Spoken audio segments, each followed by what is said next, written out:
नमस्कार दोस्तों, PW only IAS पर एक बार फिर से आपका बहुत बहुत स्वागत है। दोस्तों, जब भी हम पीवाईक्यूज को एनालाइज करते हैं तो आपके सामने एक चीज तो डेफिनेटली क्लियर हो चुकी होगी कि पॉलिटी में से हमें एवरेज 15 क्वेश्चंस सीधे देखने को मिलते हैं। नो डाउट उनमें करंट अफेयर्स भी इंक्लूडेड होता है, बट स्टैटिक पोर्शन अगर हम एक्सक्लूसिवली फोकस करें तो ज्यादा भी नहीं तो 10 प्लस क्वेश्चन सीधा के सीधा हमारे स्टैटिक पोर्शन से आते हैं। बट प्रॉब्लम कहां आती है आपको पता है कि जब हम बुक उठा करके पढ़ना स्टार्ट करते हैं तो हमारे पास में जो लबादा होता है ना बुक का बड़ा सारा लक्ष्मीकांत के नाम पे, या कोई भी कोचिंग नोट्स होते हैं तो उसमें इतना सारा कंटेंट होता है कि बस पूछो मत। सवाल यह है कि क्या पढ़ना चाहिए। तो यहीं पर आज के इस वीडियो में मैं कोशिश करूंगा कि कम से कम टाइम लूं, बट अगर फिर भी लंबा हो जाए ना वीडियो तो देखना इसको पूरा। क्यों? इसको जब तक आप कंप्लीट करोगे तब आप रियलाइज करोगे कि एक तो पीवाईक्यू से क्या हिंट हमें मिल रहा है, क्या हमें चीजों पर ध्यान देना जरूरी है, कौन से टॉपिक्स एक्सट्रीमली इंपॉर्टेंट है, और साथ ही साथ उन टॉपिक्स में भी हमें पढ़ते टाइम पर क्या एक सिंपल रीडिंग होती है वही प्रोसेस फॉलो करना है, या कुछ इंपॉर्टेंट टॉपिक्स में से भी इंपॉर्टेंट इश्यूज हैं या इंपॉर्टेंट एस्पेक्ट्स हैं जिन पर ज्यादा ध्यान देना है। ये वो पॉइंट यहां पर मैं हाईलाइट करना चाहता हूं। समय आपके पास में अभी 60 डेज से भी कम रह चुका है, तो ऐसे में आप इस कम टाइम में कैसे पॉलिटी को इफेक्टिवली एक तरीके से तैयार कर सके, राइट? क्योंकि बाकी सब्जेक्ट्स भी करना है, तो जो एक हाई वेटेज वाला कंटेंट है तो उसको हम थोड़ा सा इफेक्टिवली कर लेंगे तो ज्यादा बढ़िया रहेगा ना। अब देखो, जो ये मैं पीडीएफ पढ़ाऊंगा इसकी पीडीएफ आपको लेनी होगी यहां से, इस पर्टिकुलर क्यूआर कोड को स्कैन करके आप मुझे फॉलो कर सकते हैं टेलीग्राम पर, और यहीं पर ये पीडीएफ मैं शेयर करता हूं। और प्रीवियस जो रिसेंटली जितनी भी मैंने क्लासेस ली हैं उन सब की पीडीएफ इसी टेलीग्राम चैनल पर दी हुई है। मेरा नाम है रजनीकांत लाटा। तो सबसे पहली बात, कितने क्वेश्चन आपको एवरेज हर साल देखने को मिलते हैं, हम बात करेंगे पिछले 5 सालों की। ये है आपका पॉलिटी सब्जेक्ट। बाकी सब्जेक्ट्स का भी यहां पे क्लासिफिकेशन डाला हुआ आप देख सकते हैं, बट हमारा फोकस अभी पॉलिटी है तो पॉलिटी पर भी ध्यान दे ले तो ज्यादा अच्छा है। 17, 11, 15, 15 और 18। अब आप खुद देख लो क्या सिनेरियो है।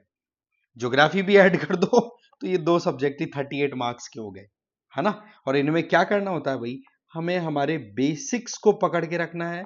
रेफरेंस बुक्स जो हैं उनमें हमें काम काम की चीजों को छोड़ना नहीं है। देखो, यहां पर मैं जो बताऊंगा टॉपिक, वो ये नहीं है कि इनको करने से आपका 100% पॉलिटी कवर हो जाएगा, नहीं। पर इनको करने से आपका जो मिनिमम बेसिक रिक्वायरमेंट होती है ना, एक एक होता है ना यार, कम से कम इतना तो आना ही चाहिए भाई, है ना, तो वो हो जाएगा आपका। ठीक है, गेटिंग माय पॉइंट। तो चलिए स्टार्ट करते हैं। सबसे पहला जो टॉपिक आपकी बुक में या आपका जो रेफरेंस पॉइंट निकल के आता है वो होता है हिस्टोरिकल बैकग्राउंड। सबसे पहली चीज, हिस्टोरिकल बैकग्राउंड में हमारे पास में बहुत सारे आप कह सकते हो लॉज हैं ब्रिटिश एरा के। तो उनमें कौन कौन से हमारे लिए एक्सट्रीमली इंपॉर्टेंट है, तो एक्सट्रीमली इंपॉर्टेंट के लिए कंसीडर जो होते हैं उनमें 1909 का, ठीक है, मॉर्लेमेंटो एक्ट जिसको बोलते हैं, 1919 का मॉन्टेग्यू चेम्सफोर्ड, और 1935 गवर्नमेंट ऑफ इंडिया एक्ट। ये तीन तो इतने ज्यादा इंपॉर्टेंट है कि बस पूछो मत। इनमें से तो क्वेश्चन आपको ज्यादा भी नहीं, 1 से 2 क्वेश्चन डेफिनेटली मिल जाएंगे। अच्छा, सबसे इंटरेस्टिंग बात क्या है इन तीनों से संबंधित हिस्टोरिकल बैकग्राउंड में, कि ये आपकी मॉडर्न हिस्ट्री का भी पार्ट होता है और पॉलिटी का भी पार्ट होता है। तो इन दोनों में भी इंक्लूड कर लिया जाए तो कोई बड़ी चीज नहीं है। आप स्पेक्ट्रम उठा के पढ़ेंगे तो आपको कुछ डिटेल हिस्टोरिकल पर्सपेक्टिव में एडिशनल मिल जाएगी। अदरवाइज प्रोविजंस की बात की जाए तो आपको मोटा मोटा इन्हीं से रिलेटेड चीजें लक्ष्मीकांत में या आपके जो पॉलिटी के नोट्स हैं उनमें देखने को मिल जाएंगे। अब आप खुद देख सकते हो, ये क्वेश्चन है 2012 का। इसमें सीधा ये पूछा है कि पावर डिस्ट्रीब्यूशन की बात हो रही है सेंटर और स्टेट के बीच में इंडियन कॉन्स्टिट्यूशन में जो ली गई है वो आप बताओ कहां से ली गई है। तो हमारे इंडियन कॉन्स्टिट्यूशन के हिसाब से अगर देखें तो नियरली कौन सा डॉक्यूमेंट इनमें से आया था? एक तो इंडियन इंडिपेंडेंस एक्ट 1947, इंडिपेंडेंट हुए उसी टाइम पे, बट इमीडिएटली क्या उसमें ऐसा कोई प्रोविजन होगा जिसको हम अडॉप्ट कर सके? तो वो चीजें आपको थोड़ा common sense point of view से भी लगाना है। इसका सीधा आंसर यहां पर गवर्नमेंट ऑफ इंडिया एक्ट 1935 है, जहां पर फेडरल मैकेनिज्म की बात की गई थी। वे सेंट्रल होंगे, फेडरल फेडरल जो गवर्नमेंट है वो ऑपरेट करेगी, प्रोविंशियल गवर्नमेंट ऑपरेट करेगी। वो आइडिया ठीक लगा हमें, हमारी लोकल अगर हम आइडियाज पे ध्यान दे तो ये हमें ध्यान देना है। इसी तरीके से हिस्टोरिकल बैकग्राउंड से एक बार क्वेश्चन ये देखो, डायरकी से रिलेटेड भी आया था कि डायरकी का जो मैकेनिज्म है ये किससे इंस्पायर होकर के हुआ था, या फिर हम ये कहें कि ये मैकेनिज्म कब इंट्रोड्यूस हुआ था। ये तो देखो आप कमेंट करके बताओगे मुझे कि डायरकी वाला कब इंट्रोड्यूस हुआ था, है ना। बट यहां पर क्वेश्चन ये पूछा था कि इसका मतलब क्या था, इसका मतलब सिंपल था कि जो प्रोविंसेस थी उनके सब्जेक्ट्स को आपने दो कैटेगरीज में डिवाइड कर दिया। एक तो आपके रेफरेंस हो गए, सॉरी एक तरीके के, तो एक तो हो गए रिजर्व्ड और एक हो गए ट्रांसफर्ड।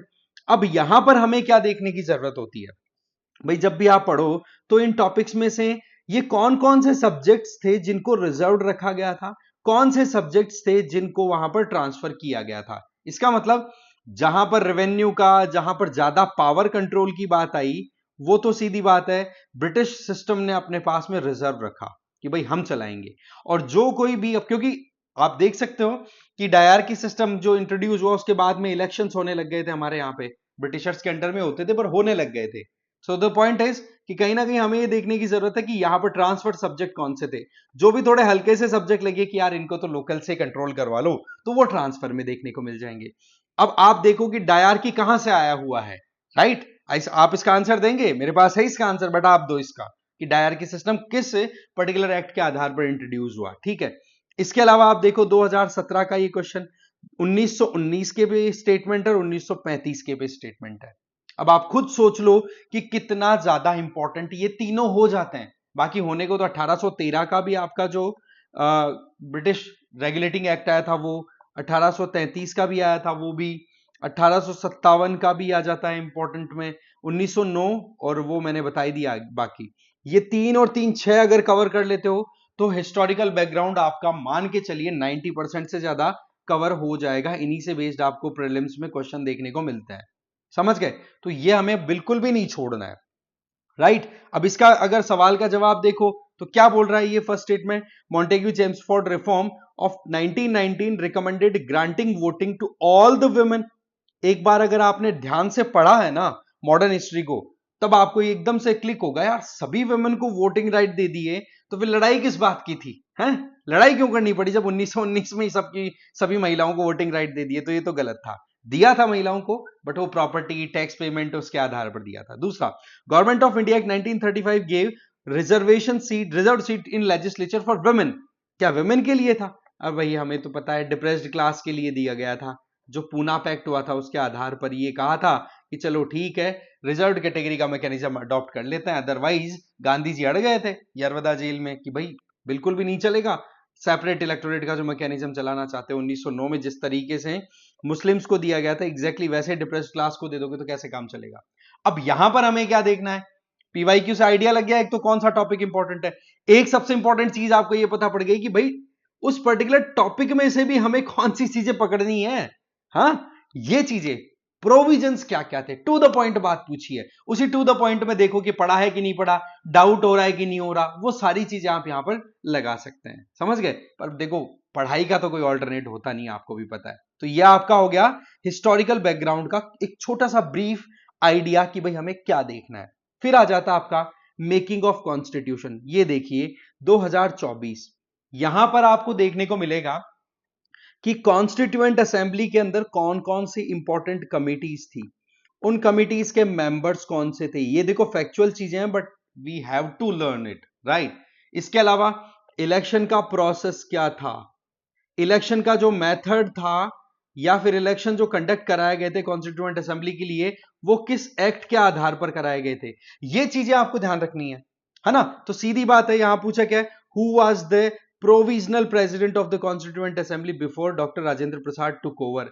यहां पर क्या था कि हमने कहीं ना कहीं एक फ्रेंच, आप कह सकते हो फ्रेंच प्रैक्टिस अडॉप्ट की थी कि भाई सीनियर मोस्ट इंडिविजुअल जो होगा उसको हम एक बार एक तरीके से कॉन्स्टिट्यूएंट असेंबली के प्रेसिडेंट के तौर पे अपॉइंट कर देते हैं, फिर इलेक्शन करा लेंगे। जैसे आपको प्रोटेम स्पीकर का अगर आपने कॉन्सेप्ट देखा तो वो कहीं ना कहीं यहां से मिलता जुलता दिखाई पड़ेगा कि जैसे ही नई लोकसभा या कोई भी स्टेट लेजिस्लेटिव असेंबली का इलेक्शन होता है तो जो नए एमपीज या एमएलएज इलेक्ट होकर के जाते हैं तो उनको जो ओथ टेकिंग सेरेमनी का जो प्रोसेस कराया जाता है वो कौन कराता है? एक टेम्परेरी स्पीकर के तौर पे अपॉइंट होता है जिसको प्रोटेम स्पीकर बोलते हैं। वो कौन होता है? सीनियर मोस्ट इंडिविजुअल, जो इलेक्टेड इंडिविजुअल्स है उनमें से, राइट? तो ऐसे ही सच्चिदानंद सिन्हा जी यहां पर थे। अब यहां से क्या पता पड़ रहा है कि मेंबर्स को लेकर के क्वेश्चन आता है ना? इसी तरीके से आप नेक्स्ट क्वेश्चन देख सकते हो कि कॉन्स्टिट्यूशन डे जो है उसको हम ऑब्जर्व करते हैं। ये बड़ा पैटर्न जो छोड़ चुकी थी यूपीएससी एक बार फिर से पिक किया है, ठीक है? इसमें बोला है कि कॉन्स्टिट्यूशन डे हम सेलिब्रेट करते हैं 26 नवंबर हर साल, जिससे कि कॉन्स्टिट्यूशनल वैल्यूज को हम अब प्रमोट कर सके लोगों में। वहीं पर दूसरा बोला जा रहा है कि 26 November 1949 constituent assembly of India set up a draft committee under the chairmanship of doctor B R Ambedkar to prepare a draft of constitution. ध्यान से अगर पढ़ा है, ध्यान से अगर आपने रिवाइज की है चीजें, तब आप यहां पर सीधा पिक कर लोगे, अरे भाई ड्राफ्ट तो पहले ही बन गया था। और जब प्रीएम्बल को हम उठा करके देखते हैं तो वहां पर तो हमें कुछ अलग ही पता पड़ता है कि 26 नवंबर 1949 को तो हमने कॉन्स्टिट्यूशन ही तैयार कर दिया था, तो ड्राफ्ट तो पहले बना होगा ना। ये कॉमन सेंस आपको लगाने की भी जरूरत होती है।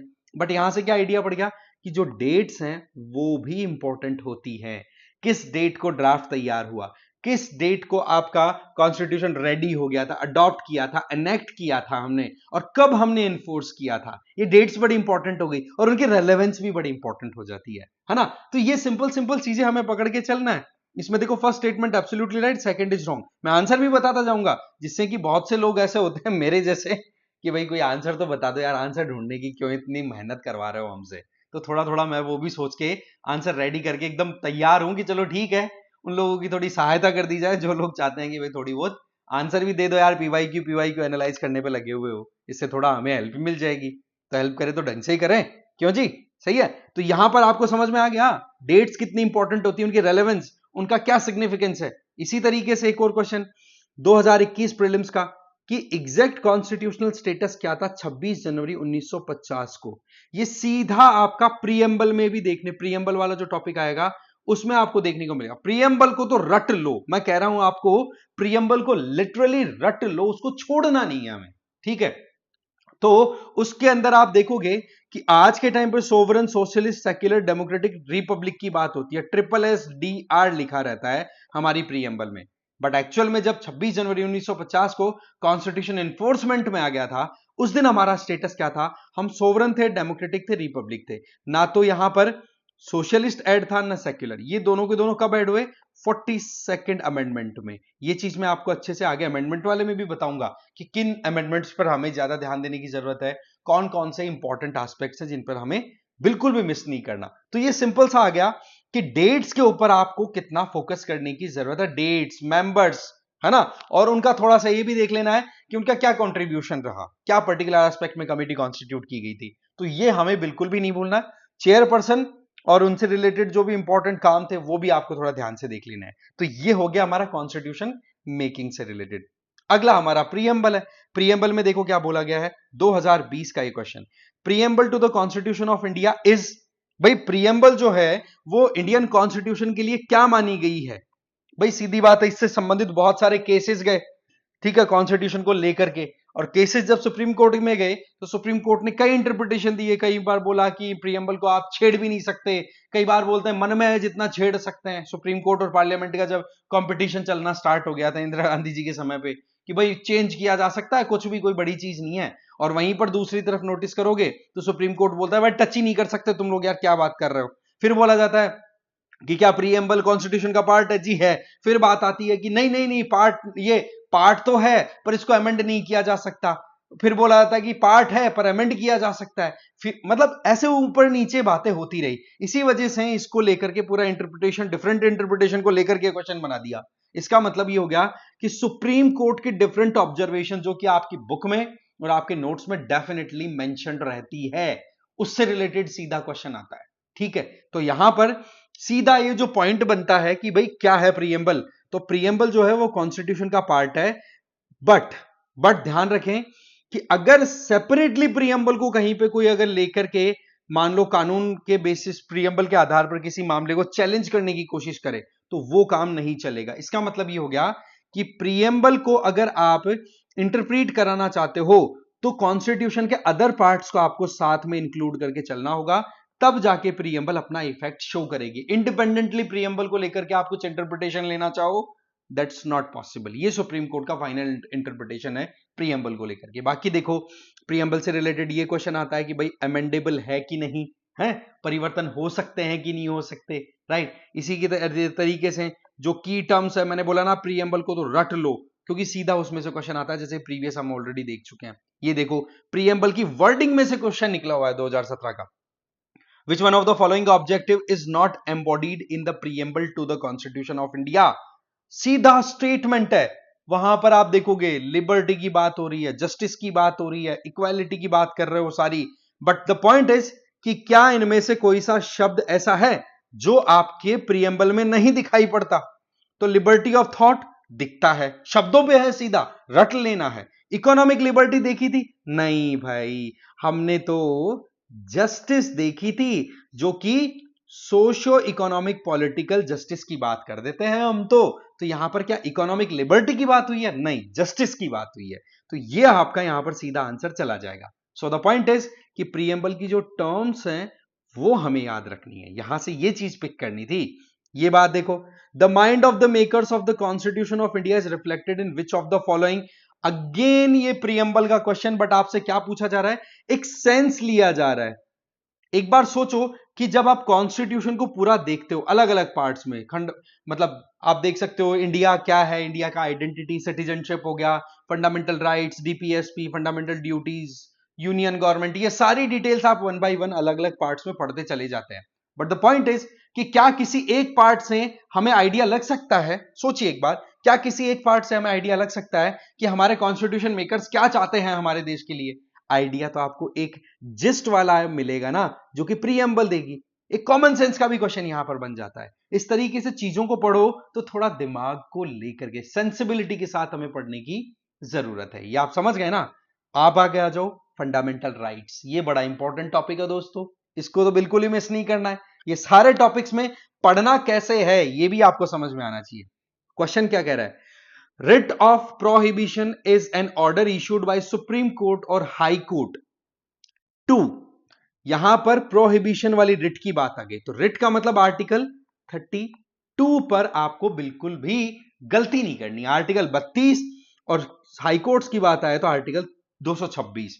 थोड़ा कॉन्स्टिट्यूशन को, बेयर कॉन्स्टिट्यूशन को भी थोड़ा सा रिवाइज करने की आदत डालो, जिसमें इंपॉर्टेंट आर्टिकल्स है ना हाईलाइटेड। सीधा सर्च करोगे कि भाई what which articles are most important for UPSC prelims perspective, तो ऑटोमेटिकली आपको एक लिस्ट दे देगी, बहुत सारी कोचिंग होगी अपने अपने प्लेटफॉर्म में, ओनली आईएएस का भी आपको सजेशन मिल ही जाएगा। सो द पॉइंट इज कि यहां पर हमें देखना है कि प्रोहिबिशन रिट जो सुप्रीम कोर्ट और हाई कोर्ट के द्वारा इशू की जाती है, तो उसका मतलब क्या है, वो किसको इशू कर सकते हैं? तो अगर आपने रिट वाली जो आपका पूरा habeas corpus, mandamus, certiorari, prohibition, quo warranto, इनको अच्छे से आत्मसात किया है ना, तब समझ में आ जाएगा। बताओ, सुप्रीम कोर्ट और हाई कोर्ट किसी को कोई काम करने से प्रोहिबिट करें, मना कर दें, क्यों कर सकते, किसको कर सकते हैं? वो ज्यादा से ज्यादा ये काम किसके लिए कर सकते हैं? अपने लोअर कोर्ट्स के लिए, कि भाई तुम्हारा जो काम है उसकी क्षमता के बाहर का मामला आप टैकल कर रहे हो, इसलिए इसको छोड़ दो। इसका मतलब रेट्स इंपॉर्टेंट हुई कि नहीं? एकदम सिंपल सी बात है, कुछ ज्यादा माथापच्ची नहीं करनी है ना? आर्टिकल 32 इंपॉर्टेंट हो गया सीधा। इसके अलावा कौन कौन से इंपॉर्टेंट आर्टिकल्स है जो आपको अच्छे से याद रखने हैं? आर्टिकल 15 बहुत, 14 भी भाई मत मिस करना, क्योंकि रूल ऑफ लॉ, ठीक है, equality before law, equal protection of law, इन सारे कॉन्सेप्ट्स को आपको देखने की जरूरत है, बेसिक बेसिक। बट यस, इतना ज्यादा गहराई में जाने की जरूरत नहीं है जितनी गहराई में उसमें समझा रखा है भाई। इतना गहराई के फंडामेंटल राइट्स पे बेस्ड क्वेश्चन आते नहीं है, बड़े सिंपल क्वेश्चन पूछे जाते हैं, बट यस सेंसिबिलिटी वाले होते हैं ये हमें। और सेंसिबिलिटी कब आती है? जब चीजों को बार बार आप पढ़ते हो, जब चीजों को आप समझने की कोशिश करते हो तब। तो आर्टिकल 15, 16, 14, 15, 16, 17 यहां तक इंपॉर्टेंट है। 21 और 22, 21 और 22 तो पता नहीं यूपीएससी को कितना प्यार है भाई, कोई सोच ही नहीं सकता, बहुत क्वेश्चन आते हैं इधर से। फिर आर्टिकल 29 और 30 ये भी इंपॉर्टेंट हो जाते हैं।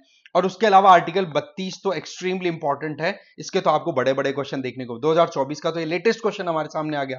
इसके अलावा आप देखो 2023 में क्वेश्चन है, क्या पूछा है जी? In India which one of the following constitutional amendment widely believe to enact to overcome the judicial interpretation of fundamental rights. यहां से ये टॉपिक आपका निकल गया कि फंडामेंटल राइट्स को लेकर के सुप्रीम कोर्ट के अलग अलग इंटरप्रिटेशन, या फिर फंडामेंटल राइट्स को लेकर के पार्लियामेंट के द्वारा क्या अमेंडमेंट्स किए गए हैं, दोस्तों उनको आपको अच्छे से देख ही लेना है, ठीक है? अब इनको उठा करके देखोगे, फर्स्ट अमेंडमेंट, 42nd, 44th, ये जो आपके आइडिया यहां पर अमेंडमेंट्स है, इनमें कहीं ना कहीं आपको फंडामेंटल राइट का टच मिलेगा, तो उसको क्लिक कर देना, हाँ यार यहां पर ये बात हुई थी। तो थोड़ा सा अमेंडमेंट्स को आप रिवर्स मैनर में पढ़ने की आदत डालो। इसमें बात की जा रही है कि 9th शेड्यूल ऐड हुई थी, ठीक है, उसमें यह प्रोविजन था कि अगर कोई भी लॉ पार्लियामेंट के द्वारा 9th शेड्यूल में एंट्री कर दी तो वो जुडिशियल रिव्यू के बाहर चला जाएगा। इसका मतलब ये हो गया कि एक इंडिविजुअल के फंडामेंटल राइट्स को वायलेट करने से रिलेटेड अगर कोई लॉ बनाता है, कोई का मतलब पार्लियामेंट, तो उसको चैलेंज नहीं किया जा सकता अगर उस कानून को, जो कि फंडामेंटल राइट्स को वायलेट करने वाला है, उसको उठा करके आप सीधा 9th शेड्यूल में डाल दो। तो ये फर्स्ट अमेंडमेंट में ही कर दिया गया था और इस बात को लेकर के आज भी नेहरू जी को बहुत ज्यादा बैकलैशेस का सामना करना पड़ता है। बोले तुम लोग क्या कर रहे थे, ये बताओ, हैं? ये आपको ध्यान रख लेना है, ठीक है। फिर आप देखो अगला क्वेश्चन, ये मैंडेमस पे था अगला क्वेश्चन, क्यो वारंटो और मैंडेमस पे। मैंडेमस मतलब सिंपल, सुप्रीम कोर्ट और हाई कोर्ट के द्वारा जो ऑर्डर्स दिए जाते हैं वो गवर्नमेंट या गवर्नमेंट के कुछ कामों में इन्वॉल्व जो प्राइवेट एंटिटीज होती है उनको ऑर्डर दिए जाते हैं। मैंडेमस का मतलब भाई कमांड दी जा रही है, काम करिए, ठीक है। तो इसमें आप ध्यान से पढ़ो इस बात को, ये वर्ड्स का मतलब समझ गए तो खेल जाओगे आप अच्छे से। Mandamus not lie against a private organisation unless it is interested with the public duty. Yes, जब तक कोई पब्लिक सरकारी काम में कोई प्राइवेट एंटिटी नहीं लगेगी तब तक मैंडेमस नहीं दिया जा सकता, ध्यान रखना इस बात को। वहीं दूसरा क्या बोल रहा है, mandamus will not lie against a company even though it may be A government company. भाई गवर्नमेंट कंपनी को ही जब supreme court high court order नहीं देंगे तो फिर रिट किस बात की, तो ये दूसरा गलत हो गया, दिया जा सकता। तीसरा, any public minded person can be a petitioner to move court to obtain the writ of quo warranto. इसमें तो यही तो पूछा जाता है, क्यो वारंटो का मतलब फर्जीवाड़े से अगर आप सरकारी ऑफिस में घुस करके कुछ करने की कोशिश करो तो वहां पर कहीं ना कहीं आपके खिलाफ में कोई कार्रवाई कर सकता है, सवाल उठा सकता है। तो ये बात क्यो वारंटो में सीधी है कि किस बेसिस पर आप सरकारी काम में एंटर होकर के अपना ऑफिस में ऑक्यूपाई करके बैठे हो भाई, तो उसका आंसर सीधा सी चला जाता है। अब यहां से भी अगेन रिट्स का दिख गया। आ जाओ नेक्स्ट, फिर आपका टाइटल्स पे आ गया क्वेश्चन, आर्टिकल 18 पे, ठीक है। इसमें ये पूछा है भारत रत्न पद्म अवार्ड, इनसे रिलेटेड ये रिसेंटली अगर न्यूज में रहते हैं तो डेफिनेटली इन पे बेस्ड क्वेश्चन बनता है, ठीक है। और आपको पता है हर साल अवार्ड्स हमारे यहां पर दिए जाते हैं, ठीक है। तो पद्म अवार्ड से रिलेटेड आपको थोड़ा देखने की जरूरत है।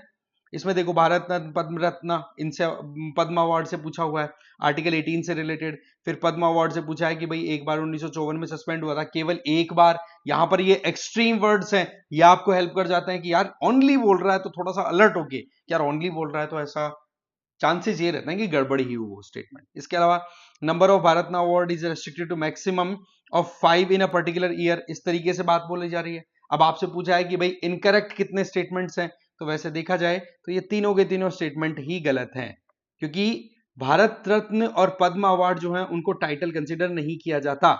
ये बेसिकली वो टाइटल्स हैं या फिर ये वो उपाधियां हैं जो कि आप अपनी मेहनत से कमाते हैं, समझ गए, आपने कुछ अच्छा काम किया तो सरकार आपको दे रही है ये। जबकि आर्टिकल 18 उन टाइटल्स की बात कर रहा है जिन टाइटल्स के अंदर आप कहीं ना कहीं पुश्तैनी तौर पर या जन्म के आधार पर प्राप्त कर रहे हो, महाराजाधिराज, कुंवर, वो नहीं चलते फिर भाई यहां पर, राइट।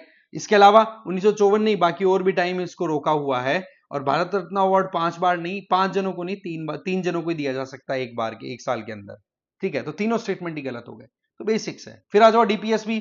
मुझे लगता है कि डीपीएसपी आपके ज्यादा इंपॉर्टेंट है as compare to fundamental rights in terms of prelims. बहुत क्वेश्चन आते हैं।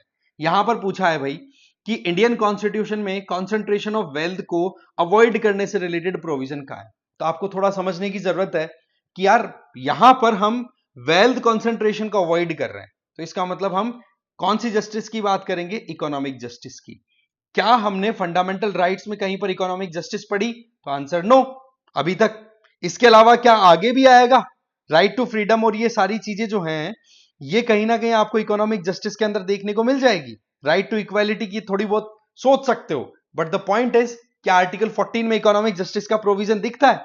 ये सारी चीजें जो है ना वो आपके कान खड़े कर देनी चाहिए, है ना। तो ये हमें बड़ा अच्छे से समझ में आना जरूरी हो जाती है ये चीजें।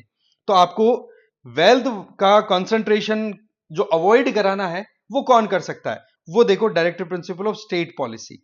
इसका मतलब सिंपल सा हो रहा है कि भाई आपको आर्टिकल 39 क्लॉज सी ये कहता है कि गवर्नमेंट इस तरीके से काम करे जिससे कि कुछ लोगों के हाथ में सारी प्रॉपर्टी इकट्ठा ना हो जाए।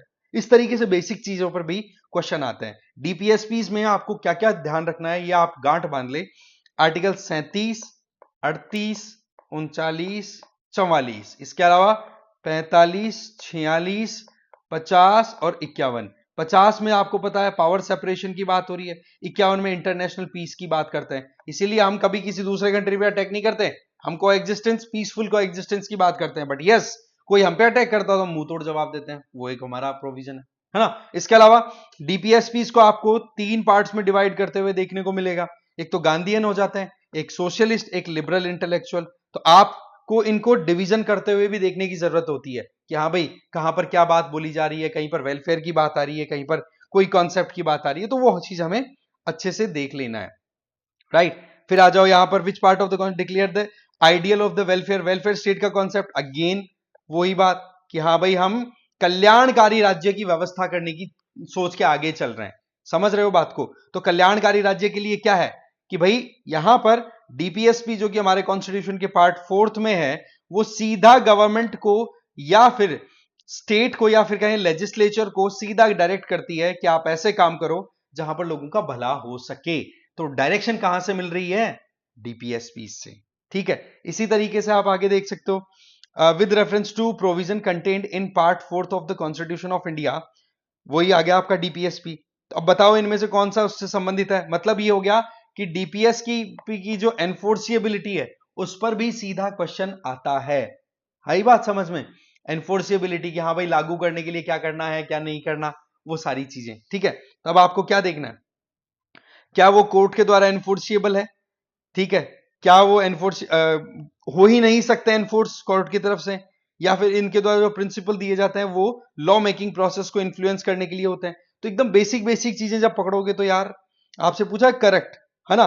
तो यहां पर क्या है भाई, shall be enforceable by court, ऐसा हो सकता है नहीं, क्या कोर्ट इनको एनफोर्स नहीं कर सकता, दोनों मतलब स्टेटमेंट दे दिए, अब दोनों में से एक सही है एक गलत, अब आपको डिसाइड करना है।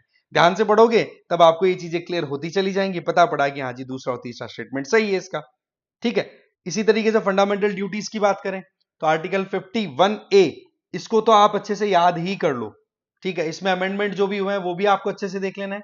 और फंडामेंटल ड्यूटीज और फंडामेंटल राइट्स के बीच का लिंक, लीगल राइट्स के बीच का लिंक क्या है वो आपको देखने की जरूरत है। अच्छा ध्यान रखें हमेशा, फंडामेंटल ड्यूटीज, फंडामेंटल राइट्स, डीपीएसपीस, इनके बीच में जो भी एक लिंक बनता है ना, वो आपको अच्छे से देखना है। कोरिलेशन जिसको बोलते हैं, उस पर बेस्ड बड़े क्वेश्चन आते हैं, इंटरलिंक करते हुए यूपीएससी क्वेश्चन पुटअप करती है।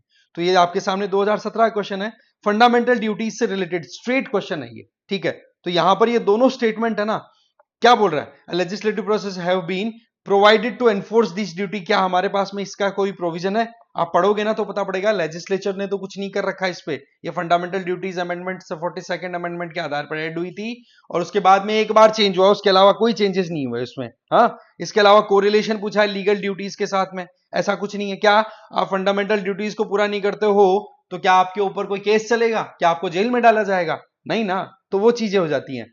तो बेसिक बेसिक चीजों को लिंक करना है, समझना है।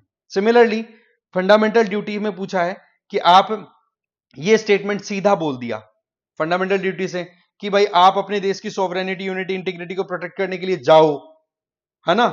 तो ये कहां पर मिलेगा आपको, कहां पर मिलेगा भाई, ये आपकी ड्यूटीज की बात हो रही है, ड्यूटीज को अच्छे से देख ही लेना है, समझ गए बात को। इसी तरीके से आप ये देख लो फंडामेंटल ड्यूटीज जो हैं कौन कौन सी मेंशन कर रखी हैं। अगेन फंडामेंटल ड्यूटीज का आपको याद रख लें 2012 का, मतलब स्ट्रेट क्वेश्चन आते हैं, आप खुद सोचो इस बात को लेकर के, ठीक है। इसका आंसर है सी। इसके आगे आप देख सकते हो, इधर मैं आंसर भी देते जाऊंगा बट थीम हमें समझनी है। फिर आ जाइए आप अमेंडमेंट्स के बारे में। अमेंडमेंट में आर्टिकल 368, आर्टिकल 368 उसको अच्छे से याद रख लेना है। आर्टिकल 4, आर्टिकल 368, इनका कंपैरिजन आपको आना चाहिए कि हाँ भाई कहां पर कौन सा आर्टिकल किसको अमेंडमेंट बोला जाएगा, किसको सिंपल हम ये कहेंगे कि हाँ जी चेंज कर दिया कॉन्स्टिट्यूशन में, समझ रहे हो बात को। तो इसमें आर्टिकल 368 में कौन कौन से अमेंडमेंट होते हैं, जैसे कॉन्स्टिट्यूशनल अमेंडमेंट हो गया, फेडरल प्रोविजन से रिलेटेड, मान लो ऐसा कोई प्रोविजन आप चेंज करना चाहते हो जो कि कहीं ना कहीं केंद्र सरकार, central government plus state government दोनों से रिलेटेड है, तो उस केस में वो फेडरल मामला हो गया ना, तब आपको अलग प्रोसीजर लेना पड़ेगा कि हाँ भाई हमारे जो स्टेट्स की लेजिस्लेचर उनसे सिंपल मेजोरिटी से पारित कराना पड़ेगा आपको, सिंपल सी बात है, 50% स्टेट्स हैं, जैसे जीएसटी का मामला था वो पास करवाना पड़ा था। तो ये चीजें हमें बिल्कुल बेसिक्स को पकड़ करके देखना है, ठीक है। 2020 में ये क्वेश्चन आया हुआ है कि कॉन्स्टिट्यूशन को अमेंड करने के लिए जो बिल लाया जाता है उसके लिए क्या प्रायर रिकमेंडेशन चाहिए। अब आप यहां पर देखो प्रोसेस, प्रोसेस पे बेस्ड क्वेश्चन है। फिर आ जाओ, when constitution amendment bill is presented to the president of India it is obligatory, again process कि हाँ भाई किस तरीके से ये अमेंडमेंट होता है, क्या प्रेसिडेंट हाँ ना कर सकते हैं क्या इसको, है सीधे क्वेश्चन है भाई। हाँ फिर देखिए आप, constitution amendment bill must be passed by both the Lok Sabha and Rajya Sabha by special majority and there no, क्या यहां पर आर्टिकल 108 के तहत ज्वाइंट सेटिंग का प्रोविजन है। यहां पर आर्टिकल्स को कनेक्ट करते चले जाइए, यहां पर कीवर्ड्स मिल रहे हैं आपको पीवाईक्यू से। ज्वाइंट सेटिंग पे आ गया, लोकसभा राज्यसभा की कॉन्स्टिट्यूशन अमेंडमेंट बिल को लेकर के पावर्स की बात आ गई, प्रेसिडेंट का रोल आ गया जब भी कॉन्स्टिट्यूशन अमेंडमेंट करने से संबंधित कोई बात आ रही है। तो इस तरीके से आप कितना कॉम्प्रिहेंसिवली एक टॉपिक को टू द पॉइंट अच्छे से कवर कर पाओगे। आप सोचो, इन वर्ड्स को जब पकड़ के आप पढ़ोगे ना तब आपको मजा आएगा यार, वाकई में ऐसे होती है पढ़ाई। तो पहला तो गलत है, देखो प्रायर अप्रूवल की जरूरत नहीं है, बाकी दोनों स्टेटमेंट सही है। आ जाओ फिर राज्यसभा और लोकसभा की पावर्स, ये देखो राज्यसभा और लोकसभा की पावर्स कहां पर बराबर है। इसमें अगर देखो तो जो पार्लियामेंट वाला जो हमारा टॉपिक रहेगा ना वहां पर भी ये कवर होगा, वहीं साथ साथ में यहां पर आपको कॉन्स्टिट्यूशन अमेंडमेंट से संबंधित भी प्रोविजंस का एक हिंट मिल रहा है कि हाँ यार यहां पर इक्वल पावर की बात आ रही है। तो अभी हमने बात की थी ना कि स्पेशल मेजोरिटी से पारित करवाना होता है दोनों में सेपरेटली, कोई ज्वाइंट सिटिंग का प्रोविजन नहीं होता। तो ये अमेंडमेंट ऑफ द कॉन्स्टिट्यूशन की बात हो रही है कि हाँ भाई ये एक ऐसा सेगमेंट है जहां पर दोनों के बराबर में दोनों की पावर अधिक बराबर है। इसका मतलब आपको ये टॉपिक अच्छे से कवर कर लेना, राज्यसभा और लोकसभा की कौन कौन सी पावर से, कंपैरेटिव एनालिसिस प्रॉपर, समझ रहे हैं बात को। इससे क्या हो जाएगा, एक चीज पीवाईक्यू से जो हेल्प मिल रही है वो मिलती चली जाएगी। फिर आ जाओ 44th अमेंडमेंट, स्पेसिफिकली अमेंडमेंट्स को पकड़ लिया, 99th अमेंडमेंट को पूछ लिया है। तो जो भी आपके इंपॉर्टेंट अमेंडमेंट्स हैं जो कम से कम पीवाईक्यूज में हाईलाइट हो रखे हैं ना, उनको तो हमें छोड़ना है ही नहीं 1% भी। तो आपको क्या क्या करना है यहां पर, एक तो टाइप्स ऑफ अमेंडमेंट, एक तो ये कर लेना है, और दूसरा इसी अमेंडमेंट्स वाले में आपको बेसिक स्ट्रक्चर का डॉक्ट्रिन भी ऐड कर लेना है। इसके लिए लक्ष्मीकांत में तो वैसे सेपरेट चैप्टर है आपका, बट यस इसको आप इसी के साथ इंटीग्रेट करके पढ़ लेना, तब एकदम इजीली समझ में आ जाएगी और चीजें याद भी रह जाएंगी। आई बात समझ में।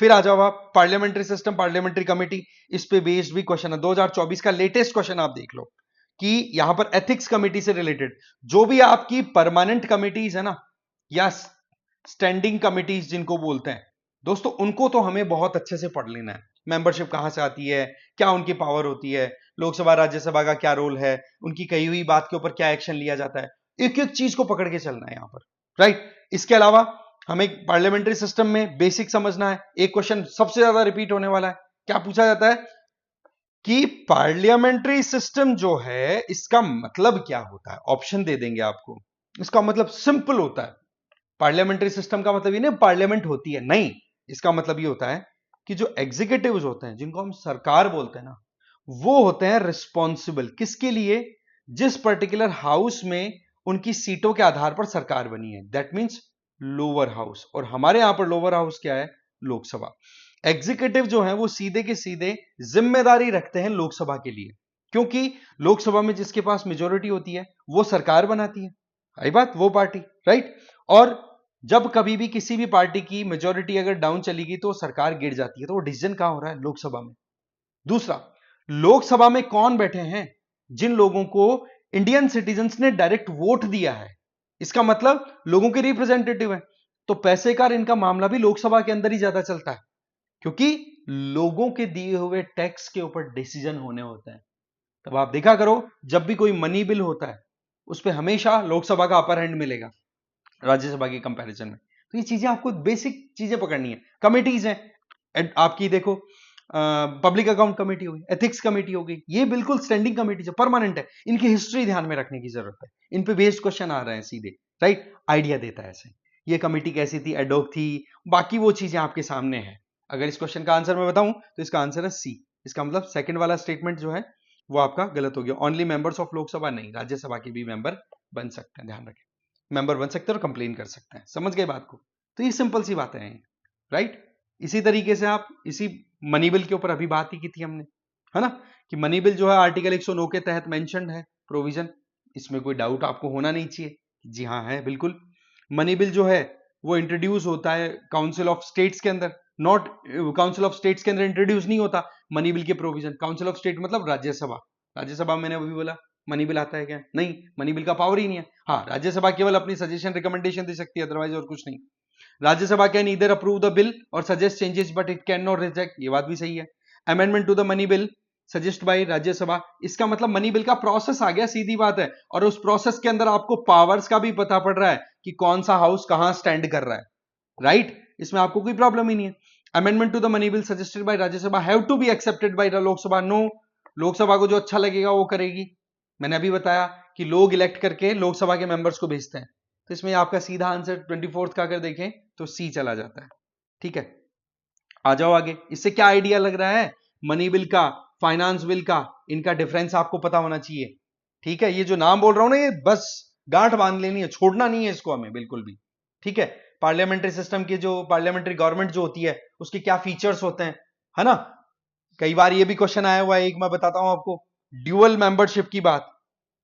ड्यूअल मेंबरशिप के ऊपर भी क्वेश्चन कि भाई पार्लियामेंट्री सिस्टम जो होता है उसमें ड्यूअल मेंबरशिप होती है, तो इसका आंसर है यस, क्योंकि एक तो एग्जीक्यूटिव आप होते हो, जैसे गवर्नमेंट में जो भी एमपीज मिनिस्टर बनते हैं तो वो लोग एमपी होते हैं, और वो एमपी होते हैं तो कहीं ना कहीं उनकी रिस्पॉन्सिबिलिटी लोकसभा के लिए होती है, तो वो कहीं ना कहीं लेजिस्लेचर के पार्ट भी है और एग्जीक्यूटिव के पार्ट भी है, सरकार में भी है और वहीं पर आपकी विधायिका के पार्ट भी बन जाते हैं। तो ये भी कॉन्सेप्ट कहीं ना कहीं पार्लियामेंट्री सिस्टम से कनेक्ट कर जाता है सीधा। यूनियन बजट से रिलेटेड क्वेश्चन, बजट से रिलेटेड सीधा, बजट बहुत इंपॉर्टेंट है, एक्सट्रीमली इंपॉर्टेंट है, इसके प्रोविजंस हमें देखने हैं, इसकी इंट्रोडक्शन, इसकी रीडिंग्स, इसके अलावा जो भी इसके अंदर जो ग्रांट्स इश्यू किए जाते हैं, ठीक है, जो आपके डिफरेंट मोशंस है बजट से रिलेटेड वो आपको देख लेने हैं, वो हमें बिल्कुल भी नहीं मिस करना है। अब जैसे यहां पर यूनियन फाइनेंस मिनिस्टर जो है वो प्राइम मिनिस्टर के बिहाफ पर एनुअल फाइनेंशियल स्टेटमेंट जो लेकर के आते हैं, क्या ऐसा है? सवाल यह है प्राइम मिनिस्टर या प्रेसिडेंट? सोचिए एक बार, यहां ऐसे घुमा देती है यूपीएससी। तो कीवर्ड्स, पर्सनैलिटी, पूरा एकदम स्टेटमेंट आपको समझ में आ गया, बट यहां पर प्राइम मिनिस्टर ने आकर के चक्री कर दिया, अरे यार ये क्या बोल गया भाई, फिर बाद में बता रहे यार मैंने तो ये पढ़ लिया। बस यही चीजें हैं, वहां पर सोच समझ करके सवाल आता बहुतों को बहुत है, पर वहां पर कौन बढ़िया परफॉर्म कर रहा है वो वाली चीज है, समझ गए? इसी तरीके से at union level no demand for grant can be made except on the recommendation of, बिल्कुल मनी बिल जब भी आता है ना, ध्यान रखना, कहीं पर भी डिमांड फॉर ग्रांट और मनी बिल की बात आए तो प्रेसिडेंट की प्रायर अप्रूवल वहां पर इंक्लूड रहती है, मान के चलना है इस बात को। तो ये बात बिल्कुल सही है, इसमें कोई डाउट आपकी नहीं है, तो answer is B. But the idea is union budget का प्रोसेस, और ये चीजें हमें बिल्कुल भी मिस नहीं करनी है। अगला फिर हमारा टॉपिक आ जाता है जिसमें हमें देखने को मिलता है फेडरल सिस्टम। इसमें क्या क्या देखना है? सबसे पहली चीज तो आपको फेडरल फीचर्स हैं वो देख लेने हैं, फेडरल फीचर्स, ठीक है, बिल्कुल लिस्ट दी हुई मिल जाएगी आराम से, उनको आपको टिप्स पे याद कर लेना है। एक, फेडरल को कंपेयर करते हैं वर्सेस यूनिटरी से, तो फेडरल फीचर्स क्या है और यूनिटरी फीचर्स क्या है, एक तो स्टैंडर्ड ये, और उसी को फिर इंडियन कॉन्टेक्स्ट में और देख लेना, मतलब एक तो स्टैंडर्ड देखना है और एक इंडियन कॉन्टेक्स्ट में देखना है, तब जाकर के आपका एकदम प्रॉपर कवर हो जाएगा। इसमें फीचर्स पे ज्यादा क्वेश्चन आता है, ठीक है, और हमारे कॉन्स्टिट्यूशन के इंडियन कॉन्टेक्स्ट के फीचर्स उन पे बेस्ड क्वेश्चन आता है, ठीक है। तो आप देख सकते हो which one of the following statement correct about as per the constitution of India, constitution of India. अब देखो यहां पर लिस्ट की बात आ गई, अभी रीसेंट, अब वैसे तो देखो तो लिस्ट तो बहुत लंबी है, अगर हम कॉन्स्टिट्यूशन की 7th शेड्यूल को उठा करके देखें तो वहां पर आपको 3 लिस्ट दिखेगी, 3 के अंदर भाई कितने सब्जेक्ट हैं, किसी में 50 से ऊपर है, किसी में 40 से ऊपर है, किसी में 100 के लगभग है, तो ऐसे कितने सब्जेक्ट याद रखें? देखो जो हमारे पास में पीवाईक्यूज में आ गए ना, कम से कम उनको तो मत छोड़ो यार, बाकी ठीक है ना, ये हमें ध्यान रख लेना है। तो यहां पर ये जो सब्जेक्ट्स हैं, state list state list state list, नहीं भाई ये सारा मामला यूनियन लिस्ट का है, केवल c statement is the right statement. But again अगर एक लिस्ट भी आपने याद अच्छे से कर रखी है तो कहीं ना कहीं एलिमिनेशन तो लगा सकते हो। अगर यूनियन लिस्ट मान लो किसी ने अच्छे से याद की होती तो यहां पर ये तीनों एलिमिनेट हो जाते हैं, कोई प्रॉब्लम ही नहीं आती। तो ये टेक्निक भी आपको दिमाग में, एलिमिनेशन केवल यही नहीं होता कि तीसरा गलत हो गया तो हट जाएगा, अरे नहीं भाई, एलिमिनेशन ये भी होता है कि मुझे नॉलेज है कि इनमें से कौन सा सही है या कौन सा गलत है, तो गलत है तो उसको हटा दो, यहां से एलिमिनेट करने का भी तो मौका मिल रहा है, और यहां से और दूसरा मैंने पढ़ा ये था पर ये यहां पर स्टेटमेंट कुछ और दे रहा है, ये मुझे उलझाने की कोशिश कर रहा है, तो वो भी तो एलिमिनेशन का हो गया। कहीं तीसरी जगह बात पड़ी थी, उसकी हेल्प यहां पर पॉलिटी में हो रही है, ये चीजें। इसी तरीके से काउंसिल्स के ऊपर आपको ध्यान ही रख लेना है, एक तो जो इंटर स्टेट काउंसिल है हमारी, ठीक है, इंटर स्टेट काउंसिल की बात आपको अच्छे से पढ़ लेनी है, आर्टिकल 263 के तहत जिसका प्रोविजन है। एक इंटर स्टेट वाटर डिस्प्यूट से रिलेटेड प्रोविजन आपको पढ़ लेना है, आर्टिकल 262। बताना मुझे कि इंटर स्टेट वाटर डिस्प्यूट का कोई अगर मामला है, क्या ये कहीं सुप्रीम कोर्ट टैकल कर सकता है डायरेक्टली? क्या ओरिजिनल ज्यूरिसडिक्शन में है? क्योंकि इंटर स्टेट डिस्प्यूट सीधे के सीधे कहां जाते हैं? सुप्रीम कोर्ट में। फेडरल मामला हो गया, ओरिजिनल ज्यूरिसडिक्शन के अंडर आ गया। बट द पॉइंट इज कि पानी से रिलेटेड क्या वहां पर सोल्यूशन होंगे? क्या जवाब देना आप मुझे कमेंट बॉक्स में। इसी तरीके से जोनल काउंसिल, जोनल काउंसिल्स की बात भी हमारे यहां पर, जो स्टेट रीऑर्गेनाइजेशन एक्ट आया था आपका 1956, उसके तहत डिसाइड हुआ था। तो स्टेट रीऑर्गेनाइजेशन एक्ट, उसके तहत जो प्रोविजंस थे, क्या उन्होंने रिकमेंडेशन दी थी कि भाई कैसे कैसे आपको मैनेज करना है इंडिया को कंटिन्यू करने में, वो चीजें आपको पकड़ लेनी है। समझ गए? तो ये हमें एकदम जनरल जनरल चीजों पे ध्यान देना है। इसका देखोगे तो आपका फोर्थ वाला आंसर गलत है, बाकी ये तीनों स्टेटमेंट सही है, कोई प्रॉब्लम नहीं है। आ जाओ फिर इमरजेंसी प्रोविजन, ये आपका यूनिटरी फीचर है। मैंने बोला ना कि फेडरल और यूनिटरी फीचर्स को हमें कंपेयर करना है, ठीक है। कंपैरिजन में आप देखोगे कि इमरजेंसी प्रोविजन कहां पर आ रहे हैं आपके, सीधे के सीधे यूनिटरी फीचर के तौर पे देखे जाएंगे। इसी तरीके से ऑल इंडिया सर्विसेज जिसके लिए आप प्रिपेयर कर रहे हो, वो भी यूनिटरी फीचर के फॉर्म में देखा जाता है। गवर्नर्स रूल, गवर्नर की अपॉइंटमेंट और प्रेसिडेंट रूल, ये सारे किस में चले जाएंगे? ये आपके सीधे के सीधे यूनिटरी फीचर में चले जाएंगे। तो वो आपको चीजों को कंपैरेटिव एनालिसिस के बेसिस पर भी देखना है। अच्छा, इमरजेंसी प्रोविजंस में इंपॉर्टेंट चीज क्या है? इंपैक्ट्स। क्या असर पड़ता है जब इमरजेंसी लग गई तो क्या होगा? जैसे 2022 का एक क्वेश्चन है, which of the following is are the executive power. Impact ही हो गया कि अगर इमरजेंसी लग गई तो क्या होगा। जैसे आपको इमरजेंसी का वैसे ध्यान होना चाहिए, एक तो हमारी होती है नेशनल इमरजेंसी, ठीक है, जो कि आर्टिकल 352 के तहत लगती है, जो कि इंटरनल डिस्टर्बेंस के नाम पे पहले हुआ करती थी, जिसका मिसयूज एक तरीके से इंदिरा गांधी जी ने कर लिया था 1976 में, 75 में। तो उसके बाद में फिर 44th अमेंडमेंट में कर दिया इंटरनल डिस्टर्बेंस नहीं भाई, इसको हम आर्म्ड रिबेलियन बोलेंगे। अगर हथियारबंद क्रांति होती है भारत में तो आप आर्टिकल 352 के तहत इमरजेंसी लगा सकते हो, अदरवाइज नो, ठीक है। इसी तरीके से कोई एक्सटर्नल एग्रेशन है, किसी देश से युद्ध हो गया, पाकिस्तान चाइना से किसी से, तो आप आर्टिकल 352 यूज कर सकते हो। इसी तरीके से आर्टिकल 356 क्या कह रहा है आपका? ये president rule, president rule is extremely important क्योंकि ये चलता रहता है। अभी लेटेस्ट आपको पता है ना, मणिपुर में हुआ है, तो हो सकता है इससे एक बेस्ड क्वेश्चन आपको दिख जाए, मैं बोल रहा हूं इस बात पे, राइट। बाकी तो देखो यूपीएससी से अनप्रेडिक्टेबल कुछ भी हो सकता है, हम पॉसिबिलिटीज के ऊपर ही जा सकते हैं।